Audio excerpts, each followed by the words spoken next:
வணக்கம் நண்பா.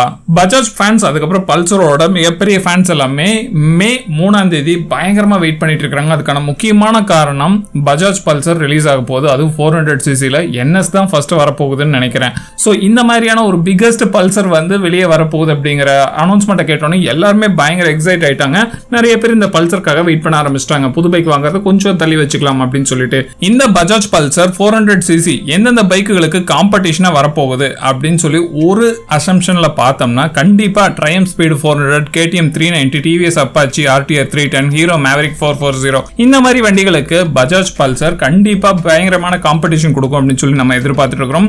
அது மட்டும் இல்லாம முக்கியமான விஷயம் என்னன்னா நிறைய பேர் எதிர்பார்த்தது KTM ஓட 390 இப்ப ரீசெண்டா 2024 அப்டேட் வந்துச்சு இல்ல, அந்த பைக்கோட இன்ஜினை தான் இந்த பைக்குக்கு யூஸ் பண்ணுவாங்க அப்படிங்கிற மாதிரியும் சில விஷயங்கள் நம்ம கேள்விப்பட்டிருந்தோம். ஆனா ஒரே ஒரு ஸ்பை ஷாட் இமேஜ் வந்து நமக்கு கிடைச்சிருக்குது. அந்த இமேஜ் ஷேர் பண்ணியிருக்கேன் பாருங்க. இந்த இமேஜ்ல பார்க்கும்போது இன்ஜின் ஆல்மோஸ்ட் லிட்டரலி பாத்தீங்கன்னா கொஞ்சம் மங்களா தான் தெரியும் ஜூம் பண்ணி பாத்தீங்கன்னாலும். பட் இந்த இன்ஜினை பார்க்கும்போது என்ன தோணுது தெரியுமா, டாமினார் 400 யூஸ் பண்ணிருக்க இன்ஜின் மாதிரி தான் நமக்கு ஃபீல் ஆகுது. ஒருவேளை டாமினார் 400 இன்ஜின்ல கொடுக்கறதும் நல்ல பெர்ஃபார்மன்ஸ் தானே அப்படின்னு சொன்னீங்கன்னா அந்த இன்ஜின் பாத்தீங்கன்னா இன்னமே டியூன் பண்ண வேண்டியது இருக்கு. NS 200 வந்து நம்ம எப்படி பார்த்துட்டு இருந்தோம், அதுவே பார்த்தோம்னா டாமினார் 250 நம்ம எப்படி பார்த்தோம். ஏன்னா அது வந்து கம்ப்ளீட்லி பாத்தீங்கன்னா சேஞ்ச் பண்ணியிருந்தாங்க. ஸோ NS அப்படிங்கிற சீரியஸ்க்கு கொண்டு வந்தாங்கன்னா கண்டிப்பா அதை வந்து இன்னமே டியூன் பண்ண வேண்டியது இருக்கு அப்படிங்கிறது மிக முக்கியமான விஷயம். ஸோ பைக் எப்போ லான்ச் ஆகுது, மே 3ஆம் தேதி, அப்பதான் நமக்கு எக்ஸாக்டா இதுல எந்த இன்ஜினை யூஸ் பண்ணிருக்காங்க அப்படிங்கிறது தெரிய வரும். பட் இந்த ஸ்பை ஷாட் வீடியோ பார்க்கும்போது ஒரு விஷயம் என்ன தெரிஞ்சதுன்னா, இப்ப ரீசெண்டா லான்ச் பண்ணாங்கல்ல பஜாஜ் பல்சர் 250 அந்த பைக்கோட ஃப்ரண்ட் டிசைனை பார்க்கும்போது என்ன லுக்கிங்ல இருந்துச்சோ ஆல்மோஸ்ட் அதே லுக்கிங்கை தான் இதுக்கு யூஸ் பண்ணிருக்காங்க. என்ன DRL மட்டும் கொஞ்சம் சேஞ்ச் பண்ணிருக்காங்க. மற்றபடி பாத்தீங்கன்னா N250யும் டாமினாரோட 400யும் கம்பைன் பண்ணி ஒரு பைக்கா லான்ச் பண்ண போறாங்களோ NS 400 அப்படிங்கிற மாதிரி அப்படிங்கிறதும் எனக்கும் தெரியல.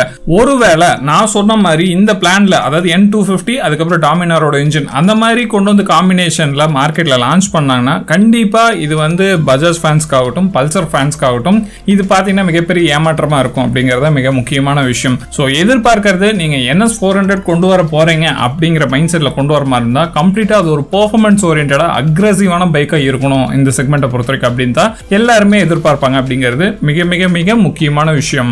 ஸோ மே 3ஆம் தேதி தான் எக்ஸாக்டா என்ன வரப்போகுது அப்படிங்கிறது தெரியும். பட் இப்ப கிடைச்சிருக்க போட்டோஸ் வச்சு பார்க்கும்போது நிறைய விஷயங்கள் சிமிலாரிட்டியா இருக்குது N250க்கும் டாமினாருக்கும். ஸோ வெயிட் பண்ணி பார்ப்போம் நண்பா. எக்ஸாக்டான டீடைல் தெரிஞ்சதுக்கு அப்புறம் நம்ம டீடைலா பேசலாம்.